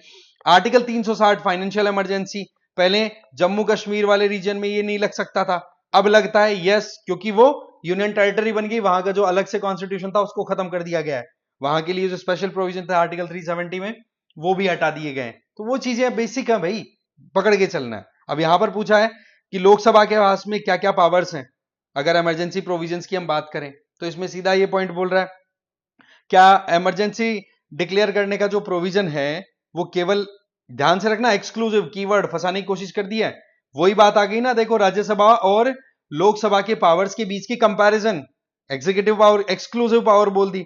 क्या इमरजेंसी रेटिफाई करने का एक्सक्लूसिव पावर राज्य लोकसभा को है? नो, राज्यसभा को भी होता है। इसके अलावा no confidence motion council of minister, मतलब सरकार के खिलाफ में नो कॉन्फिडेंस मोशन केवल लोकसभा में। मैंने बताया कि लोकसभा के आधार पर ही मेजोरिटी जिसको मिलती है उन्हीं को सरकार बनाने का पूरा अधिकार होता है, जनरल बात आ रही है। इंपीचमेंट मोशन की बात आ गई, क्या लोकसभा से स्टार्ट होती है इंपीचमेंट? नो, दोनों से हो सकती है, कहीं से भी हो सकती है, और दोनों पारित करेंगे तब इंपीचमेंट होगा। ध्यान ये रखना है कि इंपीचमेंट में प्रेसिडेंट के लिए आपको क्या करना पड़ेगा, दोनों हाउसेस की जो एब्सोल्यूट मेजोरिटी है, सॉरी जो एब्सोल्यूट स्ट्रेंथ है, कंप्लीट स्ट्रेंथ है, उसका 2/3 आपको वोट के फेवर में ले जाना पड़ेगा। एक तो होता है present and voting, special majority में क्या देखते हो, प्रेजेंट एंड वोटिंग का 2/3। यहां पर प्रेसिडेंट के इंपीचमेंट में टोटल जो मेंबर्स हैं, लोकसभा का सेपरेटली, राज्यसभा का सेपरेटली, उसका 2/3 आपको वोट दिलाना पड़ेगा। जनरल सी बात आ रही है, ठीक है। तो इन चीजों को आपको अच्छे से देख लेना है, इमरजेंसी प्रोविजन किसके पास कितनी पावर आ रही है, हाँ जी, बिल्कुल भी गड़बड़ नहीं करनी है यहां पर हमें। इसके अलावा देखोगे नेक्स्ट प्रेसिडेंट, इसी इमरजेंसी से रिलेटेड, प्रेसिडेंट रूल से रिलेटेड ये क्वेश्चन 2021 का है, ठीक है। इसका आंसर आपको सीधा बी मिल जाएगा। फिर आ जाओ प्रेसिडेंट और सेंट्रल काउंसिल ऑफ मिनिस्टर, ये आ गया आपके एग्जीक्यूटिव। एग्जीक्यूटिव में सबसे इंपॉर्टेंट चीज ध्यान रख लेना, प्रेसिडेंट की जो इलेक्शन होता है ना, वो यूपीएससी के फेवरेट है। 2023 प्रीलिम्स का एक क्वेश्चन है, ठीक है। तो इसमें पूछा है प्रेसिडेंट इलेक्शन के अंदर कि सुप्रीम कोर्ट का डिसीजन अगर आ जाए कि प्रेसिडेंट का इलेक्शन ही वॉइड हो गया, खत्म हो गया कि भाई फर्जीवाड़े में हुआ था, तो उनके द्वारा डिसीजन लिए हुए वो भी खत्म हो जाएंगे क्या? इस तरीके से मतलब इंपैक्ट्स की बात भी कर ली। इसी तरीके से इलेक्शन अगर हो चुके हैं प्रेसिडेंट के लिए, ठीक है, president of India can be postpone on the ground of the sum legislative assembly. अच्छा हाँ, इसमें वोटिंग में कौन कौन से वोटर्स होते हैं, अच्छा इस पे बेस्ड भी क्वेश्चन, वही आ गया इलेक्शन का प्रोसेस कि कौन कौन पार्टिसिपेट कर रहा है। वोट देने वाले एमपीज होते हैं और आपके एमएलए होते हैं। क्या इसमें नॉमिनेटेड मेंबर्स वोट दे सकते हैं कि नहीं दे सकते? इस तरीके के क्वेश्चन आते हैं, आप सोचो। हाँ, बिल्कुल बेसिक क्वेश्चन। तो यहां पर क्या, किसी असेंबली के अंदर इलेक्शन होने वाले हैं स्टेट विधानसभा में, तो क्या प्रेसिडेंट इलेक्शन रुक जाएगा? Answer is no. इसी तरीके से कोई बिल प्रेजेंट किया प्रेसिडेंट ऑफ इंडिया को, कॉन्स्टिट्यूशन प्रिस्क्राइब टाइम, क्या प्रेसिडेंट के ऊपर ये चीज लिखी हुई है? ध्यान से देखना, प्रेसिडेंट का क्या रोल होता है अगर उनके पास में कोई बिल आता है तो पास करने से रिलेटेड, ठीक है, वो तो पार्लियामेंट वाला जो सेगमेंट है उसमें भी आपका काम बनेगा, बट वहां पर कोई टाइम लिमिट नहीं है। हमारे यहां पर पॉकेट वीटो का एक कॉन्सेप्ट है प्रेसिडेंट की पावर की जब बात करते हैं। एक बार पॉकेट में डाल के भूल गए ना प्रेसिडेंट तो कोई प्रॉब्लम नहीं है। अमेरिका में 10 दिन का टाइम होता है, इसीलिए बोला जाता है कि यूएस प्रेसिडेंट का पॉकेट जो है वो इंडियन प्रेसिडेंट के कंपैरिजन में छोटा होता है। क्यों जी? इसीलिए कि हाँ भाई उनके पास में पावर मतलब टाइम लिमिट होती है। तो इस तरीके से तीनों स्टेटमेंट गलत है, आंसर इज डी। आ जाओ फिर। इसी तरीके से प्रेसिडेंट अगेन इलेक्शन के ऊपर, एमएलए एमपी इनकी वोटिंग की क्या स्ट्रेंथ रहेगी, किसका वोट ज्यादा वेटेज रखता है किसका नहीं। भाई ध्यान रखना, जिस स्टेट की पॉपुलेशन ज्यादा है, समझ लेना, जिस स्टेट की पॉपुलेशन ज्यादा है उस स्टेट के एमएलए का वोट का वजन ज्यादा होगा। ये ध्यान रखना है हमें। जनरली तो एवरेज तो निकाल लिया जाता है कि हाँ भाई ठीक है सबको बराबरी का मिले, बट ओवरऑल अगर देखिए इफेक्टिवली तो कहीं ना कहीं वेटेज एक पर्टिकुलर एमएलए का ज्यादा मिलेगा जहां पर पॉपुलेशन ज्यादा है। ठीक है, अब यहां पर देखो fourth statement, the value of vote of each MLA of the Puducherry is higher than that of the Arunachal Pradesh because the ratio of total population to the total number of elected seats in Puducherry is greater as compared to the population greater as compared to the Arunachal Pradesh। तो यहां पर ये ratio निकाल दिया आपका। Ratio में वही formula जिसके आधार पर आप एमएलए एमपी का वोट वैल्यू निकालते हो और उसके आधार पर काम होता है ना। इसके अलावा यहां से रिलेटेड आपको अमेंडमेंट्स भी देखने को मिलेंगे, जैसे कि आप देखोगे 91st कॉन्स्टिट्यूशनल अमेंडमेंट आया 2003 का, तो उसमें सीधा सीधा आपको ये प्रोविजन दिखेगा कि भाई काउंसिल ऑफ मिनिस्टर की स्ट्रेंथ कितनी होनी चाहिए, टोटल स्ट्रेंथ ऑफ लोकसभा का 15%, उससे ज्यादा नहीं। नहीं तो क्या होता है, कोalition की सरकारें होती हैं, कोalition गवर्नमेंट्स, तो एक दूसरी पार्टी को राजी रखने के चक्कर में मन में आए जितनों को आप मिनिस्टर बना देते हो। दिल्ली का 10% के लिए सेट है जहां तक मुझे ध्यान है, बाकी आप कमेंट करके मुझे बताना, ठीक है। इसी तरीके से पार्लियामेंट्री कमेटी की हमने ऑलरेडी बात कर लिया, एस्टिमेट कमेटी होगी, एथिक्स कमेटी होगी, पार्लियामेंट्री अकाउंट कमेटी होगी, ये भी आपको पार्लियामेंट और इनके साथ में कनेक्टेड बताई दिया था मैंने ऑलरेडी, ठीक है। इसके अलावा प्रेसिडेंट का पावर्स, यस, सेशन बुलाने से रिलेटेड पावर्स, कितने सेशन होते हैं 2020 का, एकदम बेसिक क्वेश्चन। मतलब ऐसा है कि अगर आपने ये प्रेसिडेंट वाला टॉपिक तो थोरोली कवर कर लिया तो एक क्वेश्चन आपको जरूर फंसेगा, कोई डाउट ही नहीं लग रहा मुझे उधर, ठीक है। तो आप देख सकते हो यहां पर प्रेसिडेंट समन करते हैं सेशन ऑफ पार्लियामेंट को, बिल्कुल सही है, जब भी ठीक लगता है। वैसे देखा जाए तो प्रेसिडेंट अकेले मन में आए जैसे काम नहीं कर सकते, यहां पर council of minister led by prime minister की एड एंड एडवाइस के आधार पर काम होता है, ध्यान रखना अपने को। दूसरा, 3 सेशंस जो हैं इनके लिए the constitution of India provides for 3 sessions of, क्या कॉन्स्टिट्यूशन में इनके बारे में प्रोविजन है। मतलब एक चीज और, अगर किसी प्रोविजन से रिलेटेड क्वेश्चन आता है तो यह पूछा जाता है कि क्या उसका प्रोविजन आपको कॉन्स्टिट्यूशन में देखने को मिलेगा। तो यह आपको हमेशा लिंक तैयार करना है यार, कॉन्स्टिट्यूशन में था कि नहीं था, है ना। और ज्यादातर इस तरीके के स्टेटमेंट्स गलत होते हैं, ज्यादातर, मैं नहीं कहता सारे, ज्यादातर, ठीक है। इसके अलावा there is no minimum number, हाँ बिल्कुल, कितने भी दिन की मीटिंग सेशन हो सकती है, गवर्नमेंट पर डिपेंड करता है, तो इसका आंसर सी चला जाएगा। आ जाओ, supreme court, high court, family court, लोक अदालत, इनके ऊपर क्वेश्चन। भाई साहब ध्यान रखें, एक तो सबसे इंपॉर्टेंट यहां पर हो जाता है कॉम्पोजिशन, कि भाई किस तरीके से इनका फॉर्मेशन हुआ, क्या कॉन्स्टिट्यूशनल बॉडी है या कोई लॉ के आधार पर डेवलप की हुई बॉडी है, यह हमें ध्यान रख लेना है। दूसरा, ज्यूरिसडिक्शन, इनका सुप्रीम कोर्ट का जो ओरिजिनल के अंदर रिट वाला भी आ जाता है, आर्टिकल 32 जो ऑलरेडी हमने बात कर ली है ना, आर्टिकल 32, 1 सेकेंड, रिट्स वाला जो पावर है ना। इसके अलावा एपेलेट ज्यूरिसडिक्शन और एडवाइजरी ज्यूरिसडिक्शन, इन पे देखना है। अच्छा, एक क्वेश्चन मैं यहां पे पुट करना चाहूंगा, ऐसा कौन सा मैकेनिज्म, ऐसी कौन सी चीज है, 2 स्टेटमेंट दूंगा मैं, ध्यान रखना है ना। जनरली जनरली तो ये होता है कि प्रेसिडेंट के पास में एडवाइस के लिए अगर प्रेसिडेंट कोई मैटर भेजते हैं तो कोई जरूरी नहीं है कि सुप्रीम कोर्ट उस मैटर को कंसीडर करे, सुप्रीम कोर्ट मना भी कर सकता है। और सुप्रीम कोर्ट ने कोई एडवाइस दे दी तो कोई जरूरी नहीं है कि प्रेसिडेंट उस बात को माने ही। जनरली वो डिपेंड करता है काउंसिल ऑफ मिनिस्टर पे, सुप्रीम कोर्ट की दी हुई एडवाइस को मानना या नहीं मानना। But there are two exceptions, ध्यान से सुनना।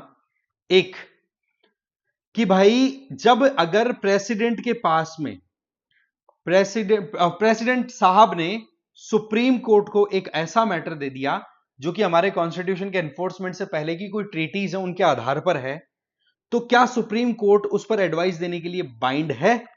यस, देनी पड़ेगी एडवाइस, उस पर देनी पड़ेगी। अगर वो प्री कॉन्स्टिट्यूशनल ट्रीटी है तो सुप्रीम कोर्ट को देखना पड़ेगा, बताना पड़ेगा कि हाँ इस पे क्या करना है क्या नहीं करना। बट यस, सुप्रीम कोर्ट की अगर एडवाइस आ गई तो उसको प्रेसिडेंट साहब माने या ना माने, that means council of minister led by prime minister की एड एंड एडवाइस के आधार पर प्रेसिडेंट माने या ना माने वो एक अलग बात है, बट सुप्रीम कोर्ट को एडवाइस देनी पड़ेगी। वहीं पर दूसरा केस मैं पूछ रहा था, सवाल पर बता देता हूं। वहीं पर आपका सेकंड केस बनता है कि ऑल इंडिया सर्विस से रिलेटेड कोई मामला है और उस मामले में सुप्रीम कोर्ट को प्रेसिडेंट साहब ने यह कहा कि आप इस मामले में थोड़ी सी अपनी चेक करो और अपनी रिपोर्ट सबमिट करो, इनकैपेसिटी मिसबिहेवियर वाला जो कॉन्सेप्ट होता है उसको लेकर के। तो बात यह है कि सुप्रीम कोर्ट उस बात के लिए मना कर सकता है, बट सुप्रीम कोर्ट ने जो एडवाइस दे दी ना, बस माननी पड़ेगी। फिर वो ये प्रेसिडेंट साहब पे बाउंडिंग हो जाती है, फिर सरकार मन में जो नहीं कर सकती। सुप्रीम कोर्ट के पास में हम मामले में अगर आईएएस ऑफिसर आईपीएस ऑफिसर का केस चला गया और सुप्रीम कोर्ट से ओपिनियन मांगा गया है एग्जीक्यूटिव्स के द्वारा, तो एग्जीक्यूटिव को मानना पड़ेगा। ये दो केस बड़े एक्सट्रीमली इंपॉर्टेंट हो जाते हैं, थोड़ा एक्सक्लूसिव केस बन जाते हैं, राइट। आ जाइए सुप्रीम कोर्ट से रिलेटेड ये क्वेश्चन, राइट टू प्रिवेसी को किस में डाला? आर्टिकल 21 में। इंटरप्रिटेशन, लेटेस्ट इंटरप्रिटेशन के बेसिस पे क्वेश्चन। रिट प्रोहिबिशन वाला ये हम ऑलरेडी देख चुके हैं कि किस तरीके से वो लोअर कोर्ट को रोक सकते हैं, रिट वाला ऑलरेडी आर्टिकल। मैंडेमस वाला कवर कर चुके हैं क्योंकि ये कोर्ट से एसोसिएटेड है। अगेन मैं आपको बता दूं, composition, appointment, jurisdiction, original advisory और जुडिशियल रिव्यू का जो कॉन्सेप्ट है और पीआईएल का जो कॉन्सेप्ट है, उस पे हमें जैसे जैसे आगे बढ़ेंगे वैसे वैसे आपको डिफरेंट क्वेश्चंस देखने को मिल जाएंगे। पीआईएल में जो पीवाईक्यूज आए हुए हैं पब्लिक इंटरेस्ट लिटिगेशन पे बेसिस पे, उनको देख करके आप ध्यान से पढ़ो कि हाँ भाई पीआईएल का इंट्रोडक्शन क्या हुआ था, अभी रिसेंटली कोई पीआईएल न्यूज में रही है जिसके ऊपर सुप्रीम कोर्ट ने एक्शन लिया है, तो वो चीजें आपको जरूर, कहते ना कि एक इंटेंसिटी के साथ में कवर कर लेनी है ना। इसके अलावा आप देख सकते हैं, ठीक है, मोटा मोटा कोर्ट ऑफ रिकॉर्ड, अच्छा सुप्रीम कोर्ट से रिलेटेड जो भी हमारे आर्टिकल्स हैं वो आप जरूर देख लेंगे, ठीक है, बेयर कॉन्स्टिट्यूशन से। फिर आ जाओ इलेक्शन लॉ से रिलेटेड, इलेक्शन लॉ में 52वां अमेंडमेंट वाले में भी कवर हो जाता है ये, ठीक है। इसके अलावा यहां पर एंटी डिफेक्शन लॉ की बात हो रही है, सीधी बात हो रही है शेड्यूल 10th की जिसको एंटी डिफेक्शन लॉ बोलते हैं, उस पर बेस्ड क्वेश्चन आते ही हैं। इसके अलावा रिप्रेजेंटेशन ऑफ पीपल एक्ट 1950 और 1951, इसमें बेस्ड जो पीवाईक्यूज हैं वो आप अच्छे से खंगाल लेना। सर्च करने का तरीका मैं बता देता हूं। अब देखो ज्यादा अगर मैं टॉपिक्स के एमसीक्यूज डाल के दूंगा ना तो आप सिर पकड़ लोगे, यार बहुत लंबा वीडियो हो जाएगा कि यार ये तो बहुत पका दिया, राइट। तो आपको करना क्या है, जब कभी भी आप पढ़ने बैठो तो टॉपिक को टाइप करो रिलेटेड पीवाईक्यूज इन यूपीएससी प्रीलिम्स, बस ऑटोमेटिकली आपके सामने रिकमेंडेशन आ जाएगी, देख लेना भाई कौन कौन से क्वेश्चन आए हो। बाकी तरीका मुझे लगता है आपको समझ में आ गया। इसके अलावा रिसेंट टाइम में जम्मू एंड कश्मीर में डिलिमिटेशन हुआ था, उस पे भी इस क्वेश्चन आया था, ठीक है। बट अगेन कहीं ना कहीं अभी के टाइम पे एंटी डिफेक्शन लॉ और हमारे जो लॉज हैं इलेक्शन से रिलेटेड वो इंपॉर्टेंट हो ही जाते हैं। ईवीएम से रिलेटेड क्वेश्चन आया हुआ है पहले, ठीक है ना। इसका क्वेश्चन का आंसर आप कमेंट बॉक्स में देंगे मुझे। अच्छा इसका मैं जवाब दे देता हूं आपको, 36 वाले का, 36 का आपका आंसर है बी, ठीक है। इसमें आपके फर्स्ट स्टेटमेंट सही है और थर्ड स्टेटमेंट सही है। Disqualification in case of the split of the 1/3, देखो जी ये बड़ा इंपॉर्टेंट पॉइंट है, बताना जरूरी था। अगर एक पार्टी के मेंबर, पार्टी ए के मेंबर पार्टी बी में जाते हैं तो ऐसे में सीधी बात है, इलेक्शन आपने पार्टी ए की सीट पे किया था, लोगों को से वोट भी उसी पार्टी के नाम पर मांगे थे, अब चेंज कर रहे हो तो गड़बड़ बात है ना। इसको रोकने के लिए फिर कोशिश की गई थी एंटी डिफेक्शन लॉ लाने के लिए। तब ये प्रोविजन था स्टार्ट में 52nd अमेंडमेंट में कि भाई अगर 1/3 मेंबर, जितने टोटल मेंबर एक पार्टी के अंदर इलेक्ट होकर के आ रहे हैं उसके अगर 1/3 मेंबर्स शिफ्ट करते हैं पार्टी बी में, तब तो उसको मर्जर बोला जाएगा, डिफेक्शन नहीं बोला जाएगा। बट 1/3 तो बहुत छोटा होता है, फिर इसको बढ़ा करके बोला 2/3 मेंबर्स अगर छोड़ के जाते हैं तो फिर वो डिफेक्शन नहीं बोला जाएगा। तो यहां पर क्या बोला स्प्लिट बोला गया 1/3 के लिए, नहीं, वो पहले हुआ करता था, अभी तो 2/3 को स्प्लिट बोला जाता है, पार्टी टूट गई कहने का मतलब। पंचायती राज बहुत इंपॉर्टेंट, बहुत ज्यादा इंपॉर्टेंट भाई। आपको 73rd कॉन्स्टिट्यूशनल अमेंडमेंट एक्ट के जो प्रोविजंस हैं, जिसमें कुछ कंपलसरी प्रोविजंस हैं, कुछ वॉलंटरी प्रोविजंस हैं कि हाँ भाई सरकार को ये काम करने होंगे कंपल्सरीली, कुछ वॉलंटरीली, क्या है ये तो कर लेना यार जो ठीक लगे, तो वो हमें समझ लेना है। इसके अलावा जो भी अपॉइंटमेंट्स होती हैं उनसे रिलेटेड आपके क्वेश्चन बन सकते हैं। कमिटीज हैं, कोई कमिटीज जो रिलेटेड है, ठीक है, लोकल सेल्फ गवर्नमेंट से रिलेटेड, वो कमिटीज को आपको कवर कर लेना है। और आर्टिकल 243 डी को तो बिल्कुल भी नहीं भूलना, अच्छे से देख लेना, राइट। इसके अलावा 73rd अमेंडमेंट हो गया, 3 टियर सिस्टम का मैकेनिज्म हो गया, पावर और फंक्शंस को भी आपको देख लेना है। ये बहुत इंपॉर्टेंट टॉपिक है, देखो पंचायती राज इंस्टीट्यूशन बहुत ज्यादा इंपॉर्टेंट है, ठीक है ना। अब ये किससे रिलेटेड है, इसका क्या थीम है, वो सारी चीजें आपको अच्छे से कवर कर लेनी है, ठीक है। ये डेमोक्रेटिक डिसेंट्रलाइजेशन से रिलेटेड हो गया, थीम समझिए, राइट। इसके अलावा consider the following statements. Minimum age क्या बताई हुई है, 25 साल। अरे 25 साल तो लोकसभा के लिए होती है, यहां तो 21 में काम चल जाता है जी। पंचायत, ये बिल्कुल सही है कि अगर पंचायत एक बार डिसॉल्व हो, मान लो इलेक्शन हो गए पर डिसॉल्व हो गई, सरकार या सरपंची का जो मामला वो चला नहीं है, तो ऐसे में री इलेक्शन अगर होते हैं 5 साल कंप्लीट होने से पहले पहले, तब जब नई न्यूली री इलेक्ट होकर के आई हुई पंचायत जो होगी ना, वो रिमेनिंग पीरियड के लिए काम करेगी। ये हमें ध्यान रख लेना है, समझ गए बात को। तो ये आपको छोटी छोटी चीजों का ध्यान रख लेना है। 73rd अमेंडमेंट, ये फंडामेंटल ऑब्जेक्टिव क्या थे भाई पंचायत के, लोगों का participation, political accountability, democratic decentral, financial mobilization, इससे रिलेटेड आपको सीधा ही बताना है।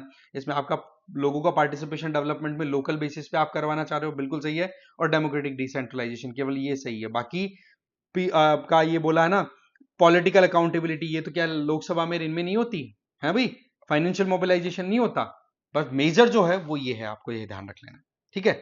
फिर आपसे पूछा क्या गया है नेक्स्ट हमारा, शेड्यूल ट्राइब, शेड्यूल एरिया। ओ भाई, 5th और 6th शेड्यूल, ये तो बहुत ही ज्यादा इंपॉर्टेंट हो जाते हैं।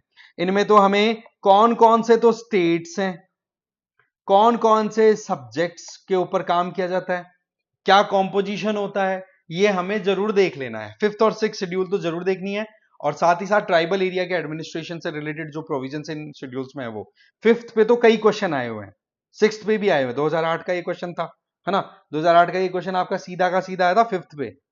5th शेड्यूल किससे रिलेटेड है भाई, आपको पता है 6th शेड्यूल के अंदर हमारे ATM machine, that means Assam, Tripura, Meghalaya और मिजोरम, ये 4 स्टेट जो ट्राइबल स्टेट्स है कंप्लीटली, वहां पर एडमिनिस्ट्रेशन को रन कराने के लिए 6th शेड्यूल। और वहीं पर बचे हुए जो हमारे देश के लगभग 10 के लगभग ऐसे स्टेट, 10 या 11 हो गए अभी, है ना, देख लें 10 पहले थे, उन स्टेट्स के अंदर ट्राइबल एरियाज जो है वहां पर प्रॉपर एडमिनिस्ट्रेशन रन कराया जाए, उसके लिए प्रोविजन आपको 5th शेड्यूल में देखने को मिल जाए। तो शेड्यूल एरिया की बात कर दी, शेड्यूल ट्राइब के इनके प्रोविजन कर दे, ये सेवरल स्टेट और टर्म बोल दिया, ध्यान रख लेना।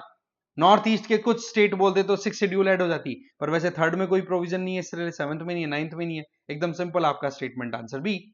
इसी तरीके से under which schedule of the constitution we can transfer of the tribal land to the private mining declare null and void, कौन सी के अंडर होती है, 3rd में होती है, 9th में, 12th में किसी में नहीं है, सीधा मतलब आपको यहां पर जो हमारी शेड्यूल्स हैं उनके प्रोविजंस भी देख लेने हैं, कहने का मतलब यहां से ही आ रहा है कि कौन से शेड्यूल किस चीज से रिलेटेड है। अगर वो भी बेसिक क्लियर है तो क्वेश्चन एकदम इजीली हलवा बन जाएंगे, ठीक है जी। इसके अलावा पंचायती राज एक्सटेंशन पेसा एक्ट 2013 का क्वेश्चन आया हुआ, क्यों लाया गया था भाई, सीधी बात है, पर्टिकुलर एरियाज के अंदर आप एक्सपेंशन देना चाह रहे हो पंचायती राज को, कौन से एरिया में, जहां पर आपका जो ये लोकल सेल्फ गवर्नमेंट का 73rd अमेंडमेंट नहीं लगता, उसके लिए ये प्रोविजंस किए गए थे, ठीक है ना। तो उससे रिलेटेड आपके सीधे क्वेश्चन बन जाते हैं। तो ये create autonomous region in tribal मतलब ये यहां पर पूछा क्या गया, नॉट, ठीक है ना, पेसा नॉट आइडेंटिफाइड, नॉट आइडेंटिफाई पूछा है, तो ये गलत हो जाएगा। बाकी ये तीनों के तीनों पॉइंट्स एकदम बिल्कुल सही है। अब आपको यहां पर क्या देखना है भाई, एक तो जो चीजें हमने पीवाईक्यू में देखी हैं वो तो करनी है ही, बाकी आपको जब भी पढ़ाई करो उस टाइम पर आपको अब गूगल का स्मार्टली यूज करना सीखना होगा, है ना। पीवाईक्यूज देखो, उनसे बेस्ड टॉपिक पढ़ रहे हो ना, तो उस टॉपिक के अंदर कौन सी चीजों पर ध्यान देना है वो आपको पीवाईक्यू हेल्प कर देंगे कि इस पे ज्यादा ध्यान दे ले भाई। इसके अलावा और एडिशनल में पॉइंट्स बताना चाहूंगा, कॉन्स्टिट्यूशन बॉडीज हैं जिसके बारे में कॉन्स्टिट्यूशन में प्रोविजन किया है, जैसे कि फाइनेंस कमीशन में बहुत क्वेश्चन आए हुए हैं, इलेक्शन कमीशन की इलेक्शन रूल्स, इनकी बात हम ऑलरेडी कर चुके हैं, कैग में भी क्वेश्चन। ये तीनों बॉडीज एक्सट्रीमली इंपॉर्टेंट है, इन पे तो हमें बिल्कुल भी गलती नहीं करनी है।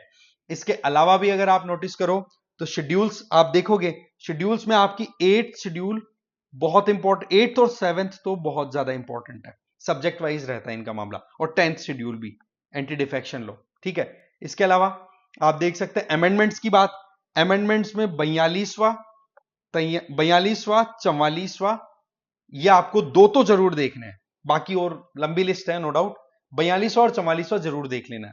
इसके अलावा कॉन्स्टिट्यूएंट असेंबली का जो कॉम्पोजिशन है उसको हमें अच्छे से देख लेना है, और हमने हमारे कॉन्स्टिट्यूशन में डिफरेंट प्रोविजंस डाल रखे हैं, तो वो हमने बोरो कहां से किए हैं, जैसे कुछ यूएसए से ले लिया fundamental rights, parliamentary system Britain से ले लिया, यूके बोल देंगे उसको, ठीक है। इसके अलावा ऑस्ट्रेलिया से क्या लिया, वो सारे आपको देख लेने हैं कि मतलब कौन कौन से प्रोविजंस हमने बोरो किया है किस किस कंट्री से। इसके अलावा फेडरेशन, फेडरल सिस्टम और यूनिटरी का कंपैरिजन आपको देख लेना है ही, ठीक है। इसके अलावा आप आ जाइए पीआईएल की, इनकी बात नहीं, ठीक है जी, ठीक है, मोटा मोटा मैं आपको बता देता हूं। चलिए ये हो गया, रिट्स वाले को बिल्कुल नहीं छोड़ना है, ठीक है ना। चलिए ठीक है, मोटा मोटा हमें ये देख लेना है, ओके जी। एक आर्टिकल 108 ज्वाइंट सेटिंग के बारे में देख लेना है, एक मनी बिल और फाइनेंस बिल, इनमें डिफरेंस क्या होता है, एक बजट का जो प्रोविजन होता है वो किस आर्टिकल में, बजट से रिलेटेड जो प्रोसेस होते हैं उनको भी आपको अच्छे से देखने की जरूरत है, ठीक है। तो कुल मिलाकर के इस वीडियो में हमारे पास में जो क्वेश्चंस थे उनसे हमने टॉपिक भी निकाले, प्लस साथ ही साथ क्या अप्रोच हमारी पढ़ते टाइम पे रहने की जरूरत है वो भी हमने समझा। इस वीडियो में देखो इतना ही था। Thank you very much.